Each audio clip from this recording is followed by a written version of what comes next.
Bonjour à tous, mon nom est François Letarte. Bienvenue sur ma chaîne JDR D30, une chaîne consacrée aux jeux de rôle sur table avec une vidéoliste. Je vais faire une vidéo un peu inspirée d'une série de vidéos que j'ai vues.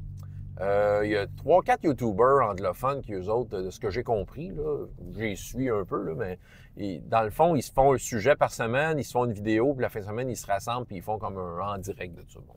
Mais c'est pas tant comment ils font ça qui est intéressant ici, c'est surtout le fait que c'était quoi le sujet qui m'a accroché.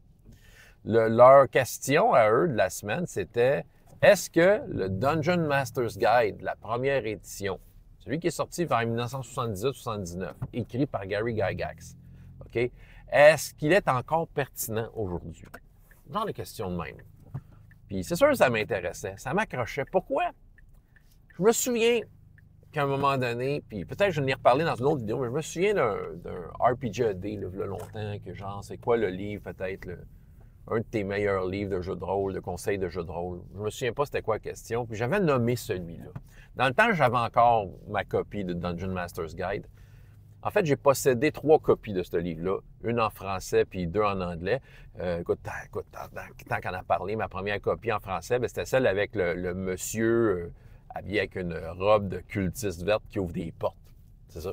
J'avais eu la version en anglais de celle-là aussi. Puis plus tard, je m'étais pogné celui avec le gros démon qui tient une madame. C'est ça. Fait que bon, c'est ça. Ça, c'est la dernière version que j'ai eue, puis je l'ai revendu à un draconiste, là. C'est ça. Parce qu'à un moment donné, je faisais du ménage, je me disais, je jouais pas à la première édition. Mais en même temps, ce livre-là, j'ai toujours trouvé qu'il était intéressant. Puis, j'avoue que si j'aurais un livre de la première édition à racheter, un seul, ce serait celui-là. Pourquoi? Parce qu'il n'est pas comme les autres. Tu sais, le Player's Handbook, Monster Manual, non, parce que je pense pas rejouer à ce jeu-là. Ou si j'ai à rejouer, j'irais peut-être vers des rétro-clones, tu sais, ou une affaire comme Castles and Crusades, là, qui déjà, tu sais, je trouve, va chercher un peu ce qui pourrait me... Tu sais, comment je pourrais dire, le style de jeu qui pourrait m'intéresser de première édition, je le retrouve dans Castles and Crusades, c'est ça. Non, ce qui est intéressant du Dungeon Master's Guide, c'est à quel point que le livre, il est... Comment je pourrais dire? Il est chaotique, OK? C'est pas un livre super ordonné, là. Mais c'est comme Gary Gygax nous partage sa façon de faire le jeu de rôle. Puis il nous dit pas comment faire, nous, le jeu de rôle. Il nous dit, voici comment moi je fais ça. Fait que je trouve que c'est beaucoup d'informations pour comment il voyait le jeu de rôle à l'époque. Est-ce que c'est parfait? Est-ce que c'est des conseils qu'on doit tout appliquer à la lettre? Non, vraiment pas. Mais en même temps, je trouvais que c'était un livre qui était intéressant à lire. Tu sais, je trouve que c'est un livre, c'est le fun d'avoir dans sa bibliothèque. Il faut de temps en temps le sortir, puis l'ouvrir, puis prendre n'importe quelle page, puis lire un article, un extrait. Puis je trouve qu'il y a de quoi d'inspirant. Parce qu'on sent vraiment que Gary Gygax, à l'époque, voulait nous partager quelque chose. Probablement que, tu sais, le jeu était dans ses premiers balbutiements, là, dans ses 5 premières années de vie, là. Fait que là, dans le fond, il y a plein de monde qui avait plein de questions, là, tu sais, qui essayaient de comprendre le jeu.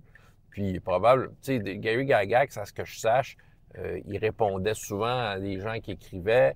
Puis, tu sais, il devait parler à beaucoup de monde. Là. Beaucoup de monde lui demandait, mais comment ça marche ton jeu? Tu sais, parce que, tu sais, dans le fond, les premières versions de Donjon, c'était pas toujours clair. Mais c'est ça.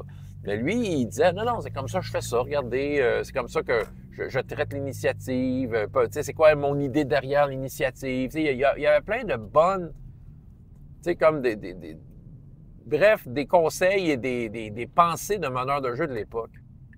Aussi, ce qui est intéressant dans ce livre-là, c'est que c'est je pense, à moins que je me trompe, là, mais j'ai l'impression que c'est le premier du genre qui a existé. Là. Un premier genre de guide, de conseil de meneurs de jeu qui est sorti, tu sais.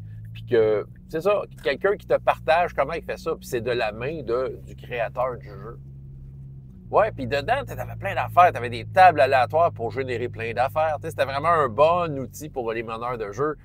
Tu avais le Monster Manual, je pense, comme en résumé sur 3 pages. Genre juste avec des lignes et les stats, là, dans le fond. Puis que tu n'avais pas besoin nécessairement d'acheter le Monster Manual. Il était là. Il était dans ce livre-là. C'est ça qui arrive. C'était un livre qui était intéressant à voir. Ouais, c'est ça. Fait que si j'aurais juste un livre, dans le fond, à racheter de la première édition, ce serait celui-là.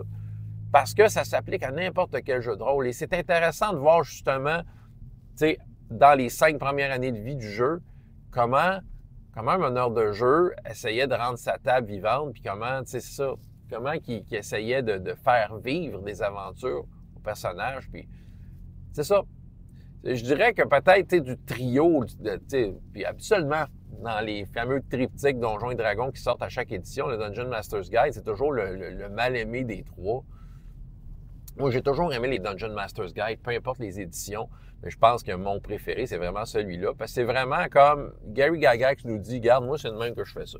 Puis c'était à l'époque, parce que par après, il aurait pu en écrire plein de Dungeon Master's Guide. En fait, je pense qu'il a écrit d'autres livres sur le sujet, puis, tu sais, jusqu'à son décès, je veux dire, sur son blog, il nous partageait ses façons de faire ça. Tu sais, il était toujours en constante évolution tout le temps que tout son vivant, tant qu'il y a eu ce jeu-là dans sa vie, ben il a toujours partagé comment il faisait ça. Puis c'est la preuve que même le meneur de jeu, celui qui a, tu sais, le créateur du jeu, ben c'est ça, il n'était pas arrêté sur son idée, là. Il continuait d'évoluer, il continuait à faire ce que n'importe quel meneur de jeu fait, c'est-à-dire d'essayer d'améliorer son jeu, d'avoir les petites règles maison, d'avoir comme des bonnes idées qui vont fonctionner pour sa table. Mais Dungeon Master's Guide, première édition, c'est vraiment la photo de cette époque-là. Tu sais, voici comment moi je fais ça, tout ça. Puis c'est ça. Tu sais, comme je dis, le style d'écriture n'est pas parfait.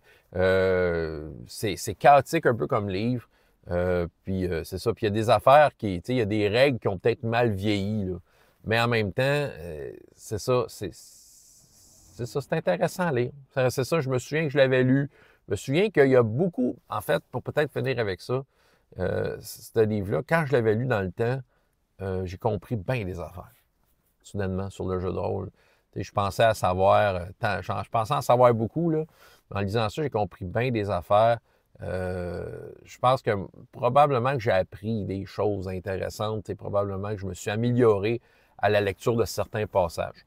Donc, c'est ça me tentait de vous partager ça, le fait que si j'aurais un livre à racheter de cette édition-là, Dungeon Master's Guide, avec le petit démon, là, ça serait mon meilleur. Je pense qu'en fait, je peux les acheter sur DriveThruRPG, Print on Demand.